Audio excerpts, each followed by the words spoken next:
I do record this, and I'll post it on Canvas at the end of every day. So let me tell you a little bit about the structure of the class. Right. So we will cover sections. You all have a syllabus, and at the end of my syllabus, I have a tentative sort of time schedule. We do this section this day, kind of thing. This is tentative. It's possible we get off, but I'm pretty good about keeping on schedule. You should do homework every day. Right? After the lecture, there are problems at the end of the section. Work through these problems. These homework problems will not be submitted, but you have to do them because you should count on between 1 and 2 quizzes per week that I'm going to put up on Canvas that you'll have to take. So it'll be a time quiz. And I'm going to have to give you instructions on how to do this because Canvas doesn't function well with quizzes. Yes? Do you do them in class or are they after class? They'll be out of class. Yes. So you should count on 1 to 2 of those a week. And here's what else that you can count on. I'm giving the grading instructions. When I grade the quiz, I'll do this myself. I am going to grade you harshly. And there is a reason for this, because I want you to get feedback and understand. I don't want you to do something wrong and then you don't mark it wrong and you think it's right and then disaster later. However, don't worry your little heads about that because I will curve the quiz average, right? So it really matters more how you're doing respect to the average, right? So you're not going to know how the curve works from looking at Canvas, right? But at any point in the semester, you can do this on a daily basis. You ask me where you're at, I'll tell you exactly where you're at. I keep very good track of what your scores are. You will see numbers on your Canvas gradebook thing. Unless they are columns that I have inserted and say something at the top of, like your exam score, your current average, or whatever, ignore it. Canvas can't even add and subtract correctly. All right, so don't pay any attention to numbers that are not directly submitted by me. And again, if you're panicking about your grade or where you're at, come see me. I have found in my experience that 90% of the time things are better off than people think they are. In addition, so the quizzes that I give you, so like I said, you kind of 1 or 2 a week.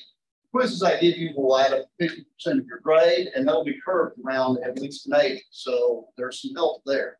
You will have 3 midterms worth 10% apiece and a final with 20% apiece. And I've got the dates of those on the syllabus. I believe the first one is September 28th or something like that. So, like I said, you should be doing homework every day. Go over the problems, go over what we talked about in here, try to work with the problems in the book. Also, on the Canvas page, I have a link to my sort of public domain web page where I've got all my old exams and all my old quizzes on there that I've given. So that's a good resource you can look at. I encourage you. How many people in here know other people in the room? Not as many as you would hope. Every hand should go up by the end of the semester. These people are your colleagues. You're Clemson students. You know what's great about being a Clemson student? The reports of other Clemson students. This is why we're not going to the University of Phoenix, right? I suggest you get to know each other, work together. It's a great resource. And come see me if you're having any trouble in the course. Okay. Any questions? Yes, sir. Are any of the midterms or finals in this class open book? No, because I asked you definitions and stuff, and if I made it open book, you would read that I made it open book. So yeah, it's probably better that it's not. Any questions? Yes, sir. How long should we expect those 1 or 2 week quizzes? How long? Yeah. So the quizzes, when they're in the quiz format, and I might put some in the homework format, but it'll probably mostly be in a time quiz. I intend to give you more time than you're going to need. So probably I will give you probably 60 to 120 minutes on quizzes, and I'm going to try to give you what I think is more time. Yeah. Do we use use what now? or Wi-Fi? Do we use Are you trying to get on Wi-Fi now? Yeah. I can't answer that. Do you have algebra? Okay, well, I can try to solve that in class, maybe, but Okay. yeah, I don't know the answer. Okay. Yeah. Others? All right. Well, welcome to linear algebra. So everybody's had Calc 1 and 2, right? I believe Calc 2 is the prerequisite. Anybody had Calc 3? Maybe a smattering of people. Linear algebra and calculus are kind of the two very big fundamental applied parts of your mathematics faculty. And we will talk about linear algebra, and we will talk a little bit about its applications. Applications I will try to do to sort of pique your interest. Applications is not the focus of this class. So the focus of this class is getting this tool called linear algebra into your tool belt. I'm the math guy. The engineers, the computer scientists, they should be helping you do the applications here. But again, we'll try to do a little bit of applications with time allowing. So, linear algebra is about the study of linear equations. Well, I haven't defined any of that yet, but you all have been doing linear equations for a long time. Quick, somebody solve that for me. 2. X is equal to 2, right? And what did you do? You divide it out. This is one of the first fundamental things that you do, even in a high school algebra, right? And this is a linear equation. You know why it's called a linear equation? What is it about this makes it a linear equation? It increases by a constant. That's actually a little bit more sophisticated than what I need.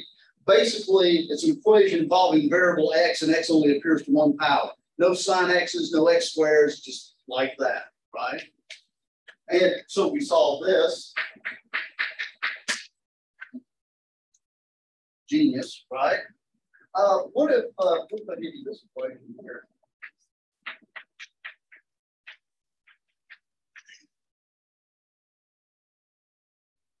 Probably solve this equation too. In the previous one, though, we got a number. What's different about this? Well, I was going to say, is it the set of real answers on the list? Well, it's something a little bit easier than the rest. Oh, it's not. Right. So if I was in like an algebra class in high school, the teacher would probably wrap my knuckles and tell me to solve for y, right? So I'd probably go 3y equals minus 2x plus 4, and then I'd divide by 3. And I would be very satisfied with myself. And what would the teacher probably ask me at this point? So what is that? It's a line, right? Hence linear algebra, right? That's essentially it. This is a line with slope negative 2/3 that has y-intercept 4/3. Do I agree with that?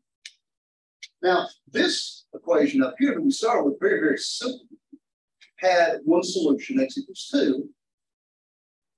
How many solutions does this have? Oh, it's got a lot, right? And in fact, you've got a certain amount of freedom with it, right? Let me give you some examples. If you plug in x equals 0, then we get y is equal to 4/3. So you can get this as a more fair solution. Everybody agree with me? And for example, if you plug in x equals 1, then what you get is y is equal to 2/3. Right? So you have another solution. And if one were to graph this line, and I'm not going to tick marks and be super organized about this, but it's got an intercept, say 4/3, slope minus 2/3. That line, every point on that line represents another solution, like this, or like this. Everybody here? So there, well, looks like one of these one shots then.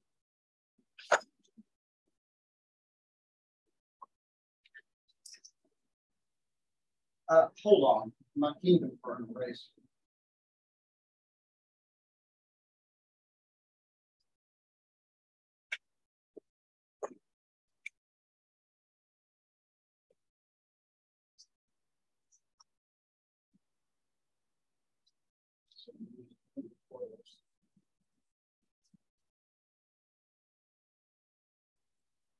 Okay, so let me ask you this.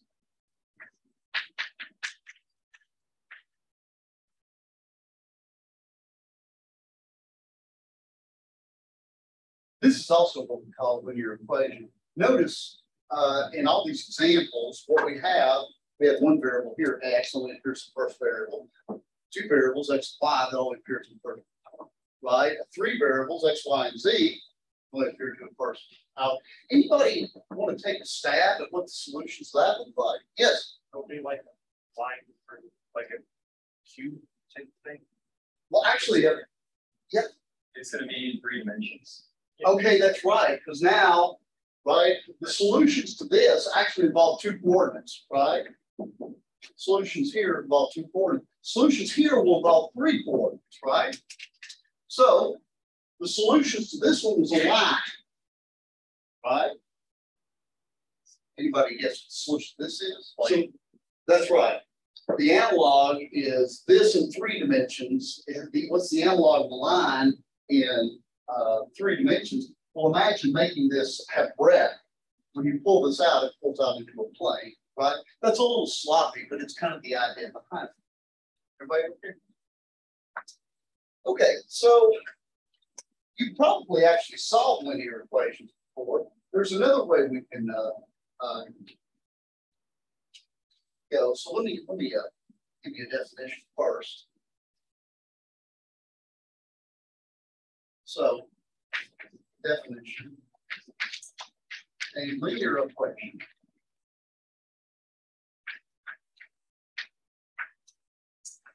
is an equation of form A1, X1, A2, X2.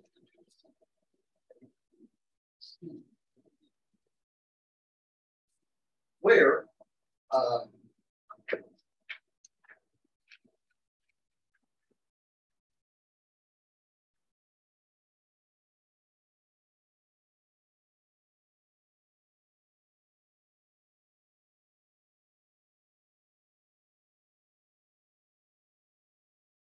was just an equation involving n variables, right? Here n was 1, here n was 2, and there n was 3, right? With coefficients and constant term over here, all real or complex numbers. You can assume all of my linear equations are have real numbers, unless I have so let me there's another way to extend this, right? So you can make linear equations have sort of more and more variables. That's one thing. You can go from a point to a line to a plane to a space, and it gets bigger and bigger. Another thing that you can do with linear equations is not to just consider one. Consider what we call a system of linear equations. So here's a simple example.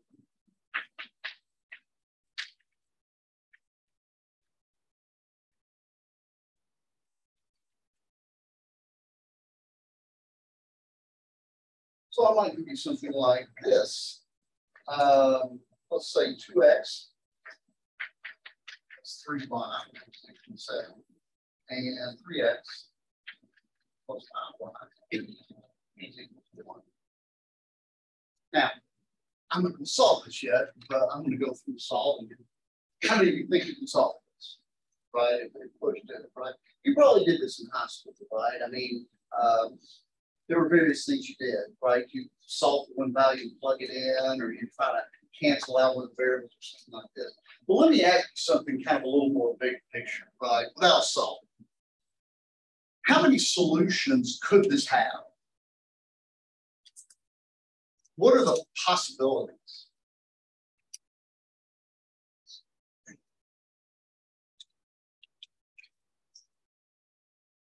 Think about that. You might think about this too.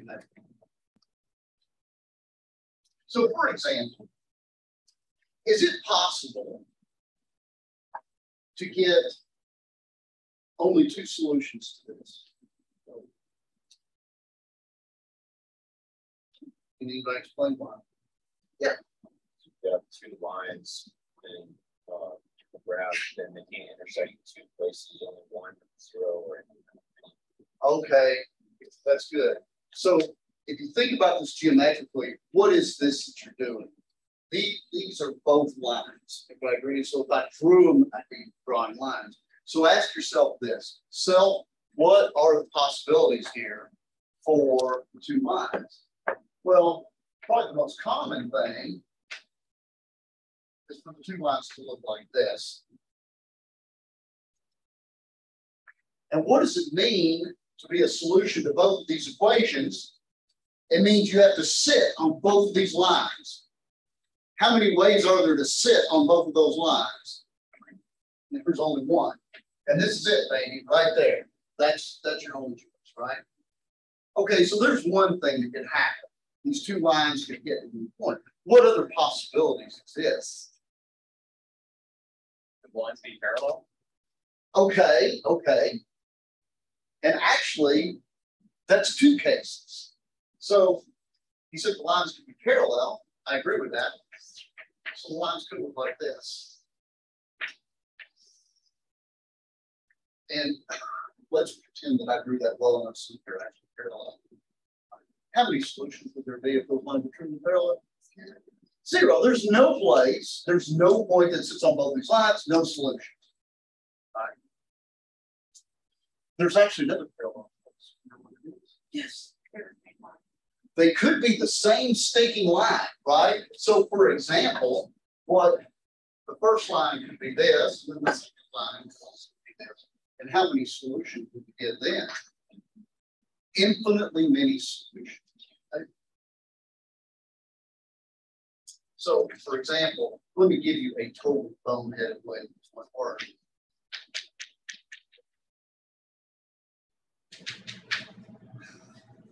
Okay, that's almost a smart aleck thing to do, but it's certainly true. If I have these two equations and they're the same equation, then there's infinitely many solutions because it's just what's on that line.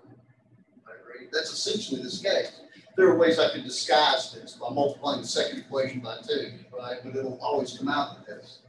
How could I change this so that there's no solutions?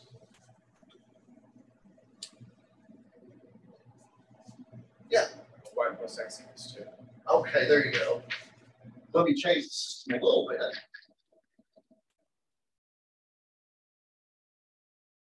I mean, just on the face of that, what does that mean? 1 equals 2. It can't have any solutions. Everybody okay with that? Okay. The amazing thing about this is, okay, I've only really looked at 2 equations and 2 unknowns, right? So there's lots more stuff out there. I could have 3 equations and 3 unknowns. I could have 5 equations and 3 unknowns. I could have 3 equations and 5 unknowns. I could do all kinds of things. However, this is a truly amazing result here that basically we have, as far as the number of solutions go, the example that I just did covers it all, right? And follows.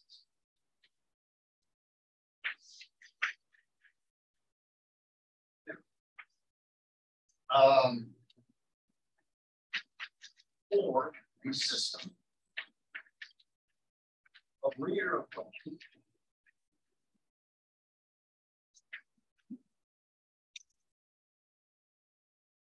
exactly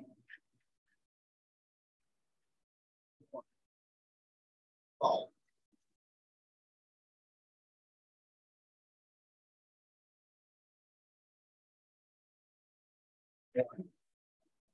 System has no solutions. 2, the system has exactly 1 solution. And 3, the system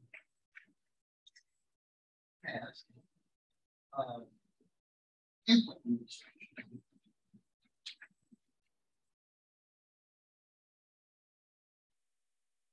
This is a fundamental. This is a fundamental result in linear algebra. If you have a system of equations, only one of those, and exactly the whole history. What's the order? I'm sorry. What's the term called? Oh, yeah, I don't really know. Sorry, this one doesn't really have a name, but I know. Well, we want to ask for the name. If I give you a named, so if in your notes I give you a named theorem like, Big Jim's theorem or something like that, then you should plug in. I am not going to ask you to regurgitate theorems. In fact, I'll never ask you to regurgitate anything. I just want you to understand concept. Okay. So, for example, if you have any system of linear equations, if there are two solutions to it, if you're like, oh, look, I found a solution, I found another solution, guaranteed there's infinitely many more, right? That's kind of a cool one, right? You might think about why that's true. Think how you can show that, because there's a neat little way to show that. Let me give you a little terminology here.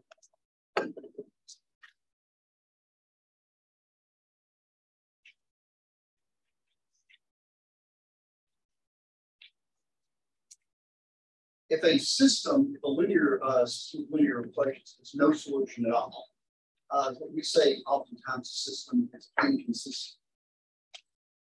If it has at least one solution, we say it's consistent.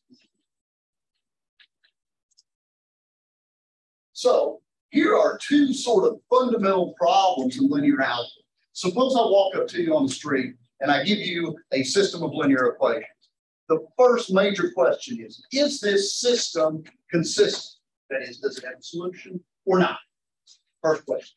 And then once you jump that hurdle, if it turns out to be consistent, the next question is there only one solution or are there infinitely many? Right? So that's kind of the two big sort of fundamental questions. All right. Any questions? Okay, so now this is the time in the lecture where I am going to get my hands dirty. I'm going to show you actually how to do some of this.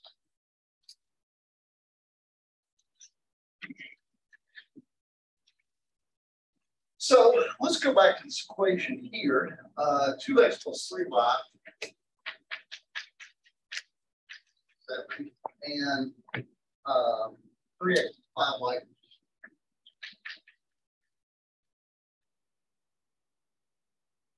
Okay, suppose I ask you to solve this equation.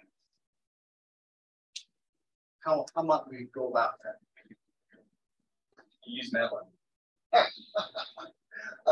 Well, suppose the terrorists set off an EMP and MATLAB's down, and all you got is that gray stuff between your ears. What are you going to do now? Yes. Solve for one variable and plug in that variable. This is a very common thing to do. Yeah, I agree with that. One of the things that you can do is you can solve for one variable, right? So let's see, let's solve for x, right? Because dividing by 2 is the easiest thing for me, I guess. So I can sort of revamp this as x plus 3 halves y equals 7 halves, right? Or that is to say, minus 3 halves y plus 7 halves. And then I've got to put this in for x here, right? And cross my fingers that something good works out for me. So 3 times minus 3 halves y plus 7 halves plus 5y, 1. I think we'll see something interesting happen here. See, what do I get here? I get minus 9 halves y plus 41 halves plus 5y equals 1. And so let's see, let me do a little mathematical prestidigitation. This is 10 halves minus 9 halves. 1 half y is equal to minus 19 halves. So I get y equals 19. Agree?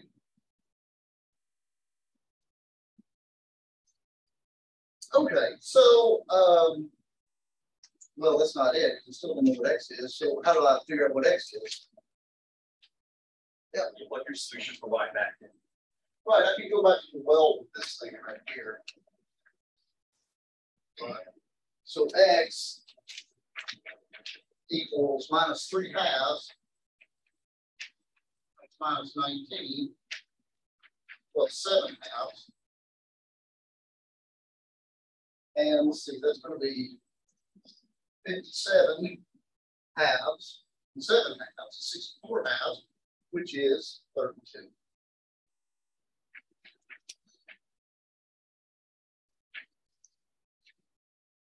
So this actually had one solution, only one solution, right? The x coordinate has to be 32 and the y coordinate has to be negative.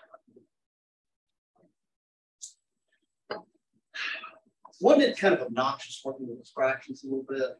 Kind of was, wasn't it? So I'm going to show you kind of another way to do this, which is something you may be familiar with, but we're going to use this sort of matrix, method over and over again.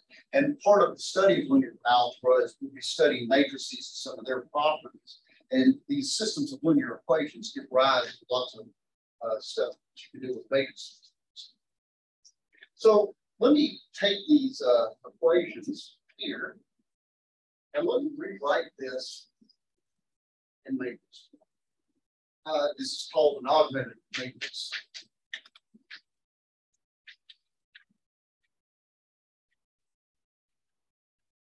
Whoops.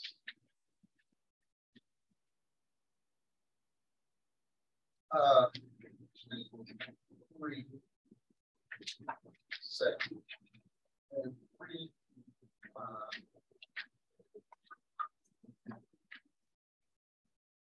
Y'all see this? I basically took the equations, just suppressed writing x and y, just put them in little coordinates to keep track of them. And now that I have the system, what I can do is I can do these basic, what we call elementary row operations.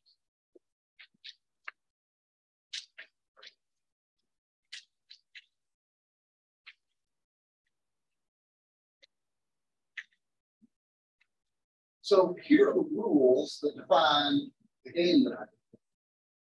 Number one, I can multiply. So these are the manipulations I can do. I can multiply any row by a non-zero.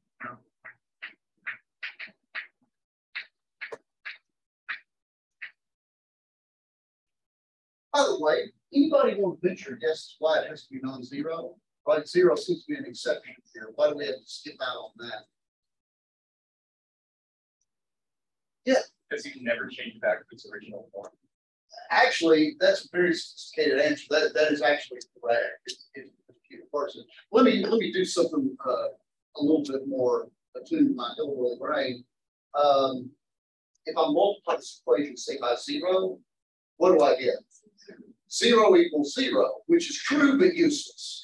Right? And here's more sophisticated thing about once I've got 0 equals 0, I can't come back to the original. I can't sort of undo that, but 0 kills everything. 2, I can swap any 2 rows.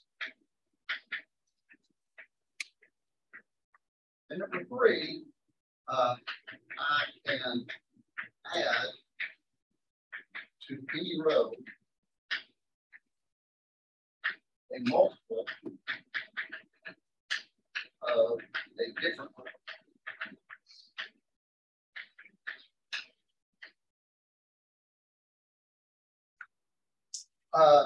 For number 3, what you can do is, so what it says is to this top row, I could add 3 times the bottom row, or -7 times the bottom row. This multiple can be any multiple, including 0. Of course, you never want to do that because if I take this row and add 0 times this, it doesn't change anything, right? So let me work this using these elementary row operations. Actually, before I work this, sort of road maps. If two augmented matrices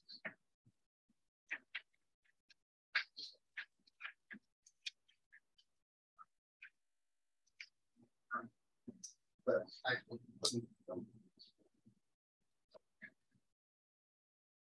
if a matrix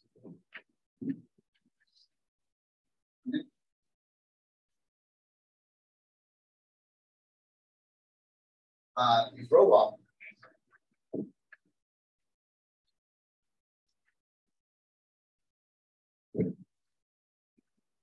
set of solutions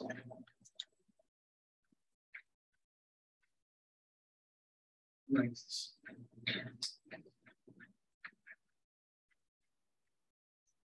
So the cool thing about these row operations is I can do any of these 3 rules to it, and it doesn't change the solution set.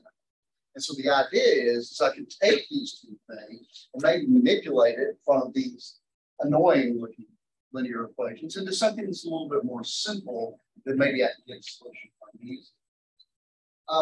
2 matrices that are equivalent by these row operations are called equivalent matrices. So let us take our augmented matrix and try to solve this. And of course, the steps are essentially the same as what we did here. Actually, I'm going to do it by a different technique. They're the same as manipulating the equations like maybe you did in high school, but it's, believe me, when your number of equations gets larger and you've got more variables, this is much more efficient. So what do we have? 2, 3, 7, and 3, 5, 1, right? Well, one of the things that I could do is, this is kind of a cool thing to do. Let us multiply the first row by 1/2, right? And I'm going to put that little squiggle to say that this is a new matrix with the same set of solutions. Now let the second row.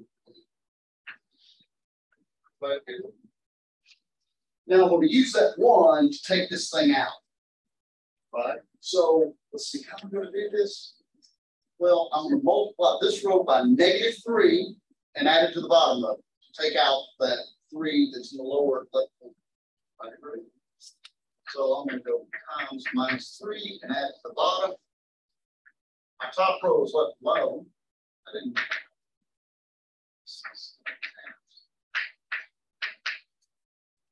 0, let's see, times -3, so it's going to be -9/2 plus 10/2, 1/2, and times -3 is -21/2, so it's going to be minus.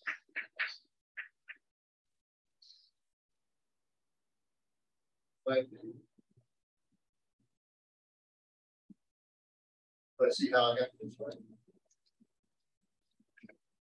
Now notice this matrix is diagonal, so everything below this diagonal is 0.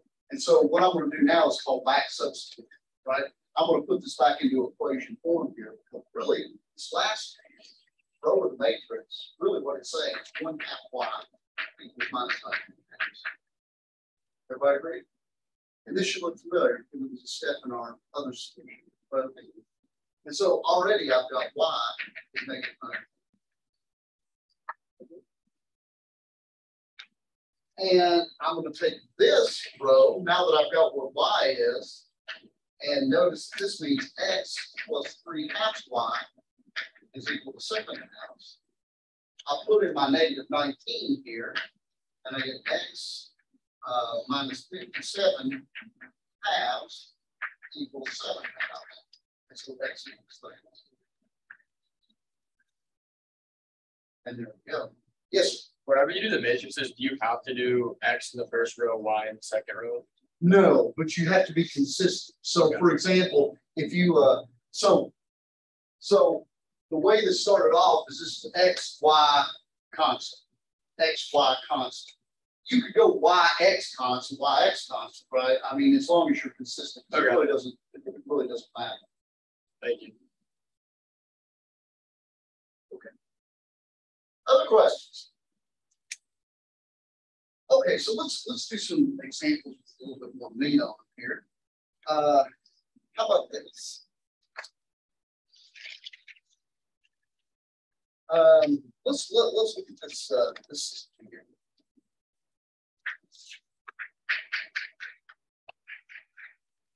X plus Y is 3, X plus C. And X plus Y plus C. 6. Okay, this one's got a little more meat, right? I mean, anybody sees the solution and right off the bat, or if there is a solution, maybe it's not even consistent.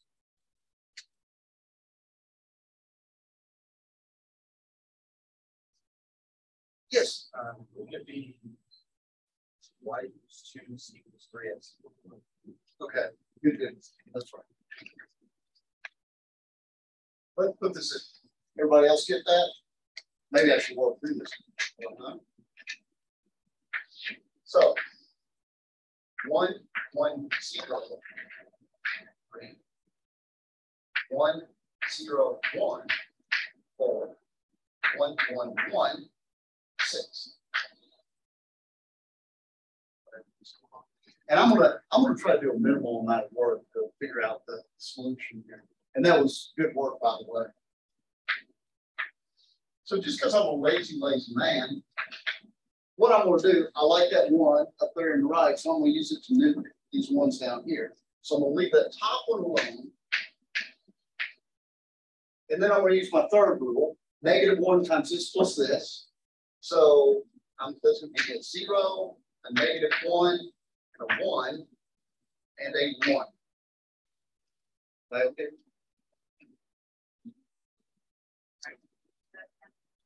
Right. So the idea for philosophy, my strategy here is to take out this 1, right? And so I multiply this row by -1 and add it down here. So that's going to be 0. It's going to be a -1. That's going to still be +1, and -3 equals 4. I'm going to do the same thing, but, and this is how he was able to work it quickly. I'm going to multiply this by -1 to take out this, but I get lucky, right? Because I take out 2.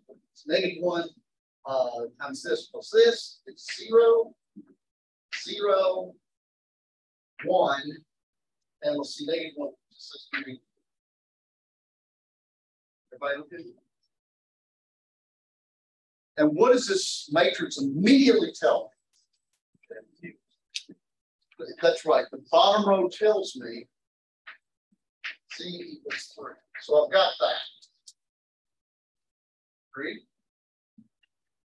Yes. I mean, I didn't do it like that. I just sort of said C is 1 greater than Y. And Well, that's what you did. I mean, there are a couple of right. So because what you can do is take this, take out that, and that's yeah.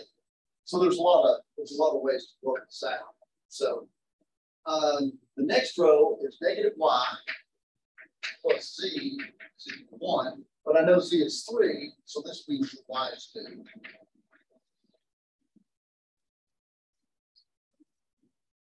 And now I know that Z is 3 and Y is 2, and this top row is X plus Y is equal to 3, but I know that Y is 2, that means X is 20. And there's the solution. Are you okay with that?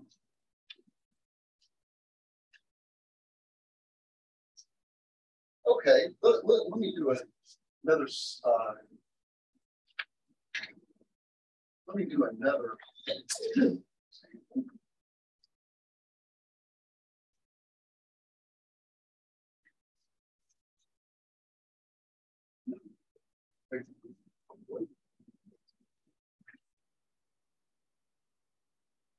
x plus y is 1, y plus c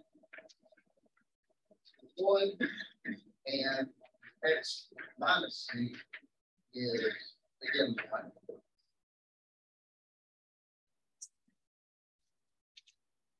Let's see what happens if we augment the matrix and do this.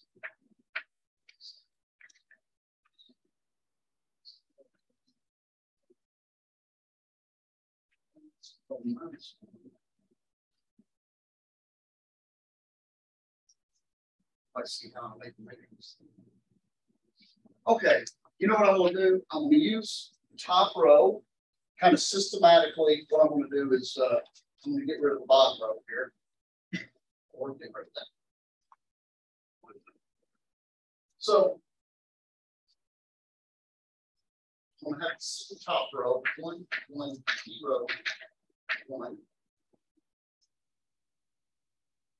This is already 0 here, so I'm gonna leave this one just for this step.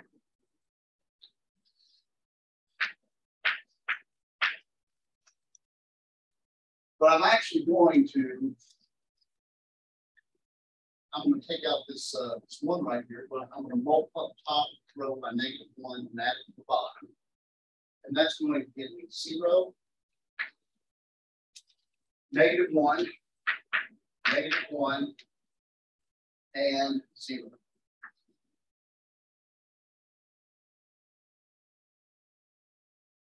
Okay, so now we'll take one more step, make an observation.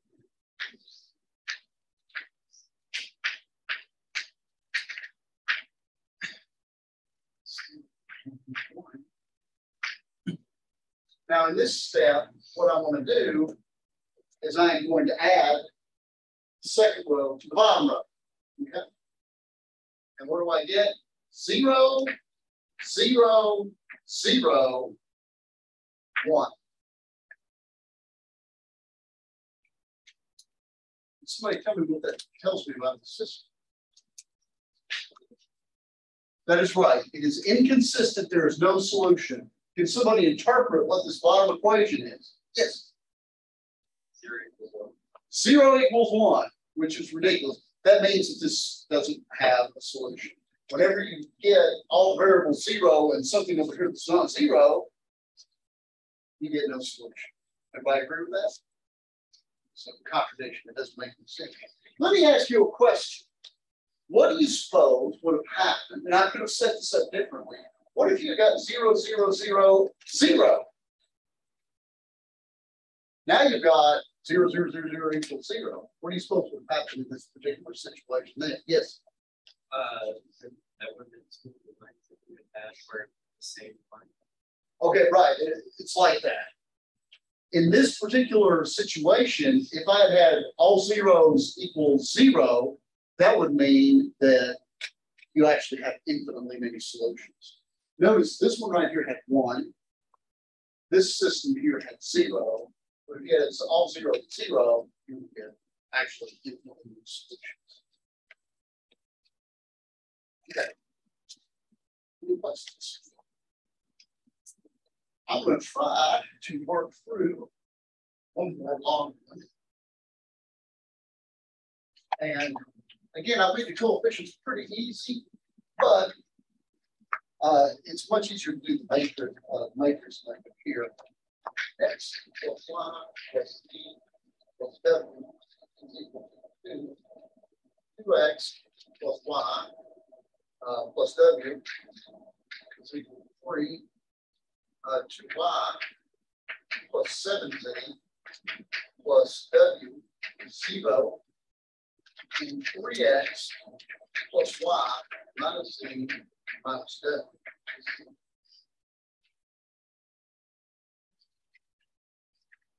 Let's go through this. Let's see if we can finish this up first. 1, 1, 1, 1 equals 2, 1, 0, 1, 3, 0, 2, 7, 1 is equal to 0.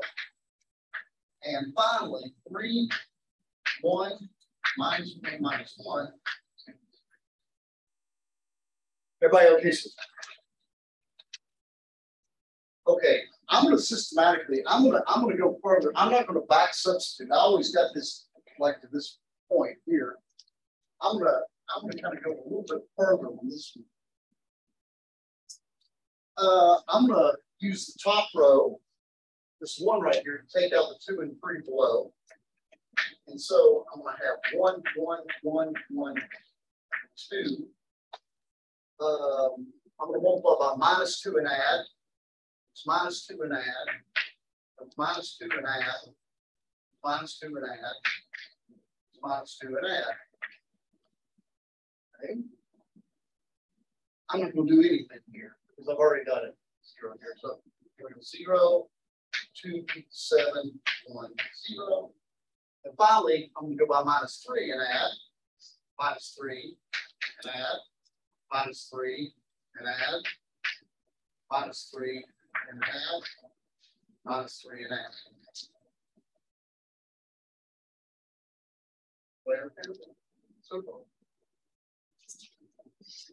Okay, now I'm going to start using this one to pick off the things below it.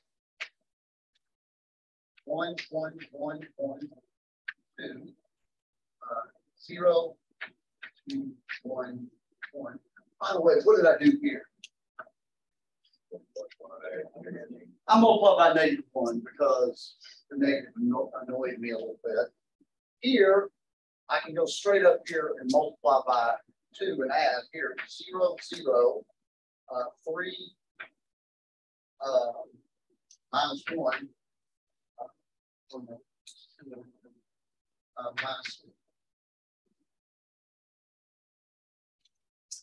And finally, I'm going to multiply this by -2 and add. This would be 0, 0 times -2 and add. Times -2 and add. And times -2 and add.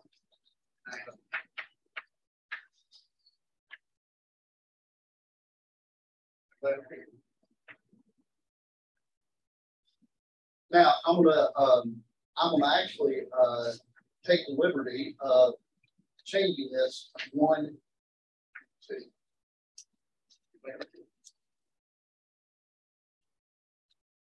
Okay, and now I'm gonna use this to go back up and clear everything out.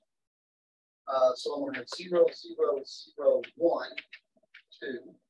Now I'm gonna add it up here. 0, 0, 3, 0, 0. I'm gonna add it up here. 0, 0. That's going to be 2. Let's see, -1 and add 0. -1 and add. And -1 and add up here.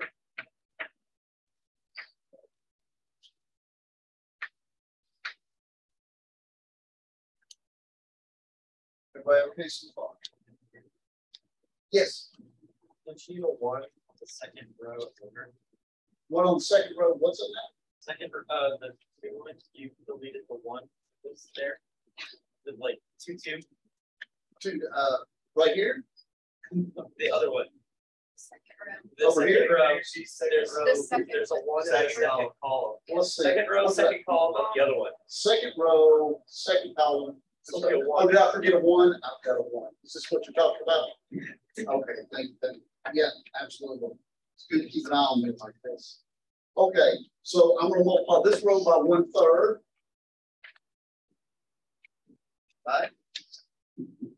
And I am going to add this to this, or times -2 here. So this would be 0, 0, 0, 1, 2, 0, 0, 1, 0, 0. 0, 1, 2, 0, -1, and oh yeah, I'm sorry, I'm going to take this out. That's going to be a 0 times -2 and add, and that doesn't. Everything else is called 0 and times -1 and add.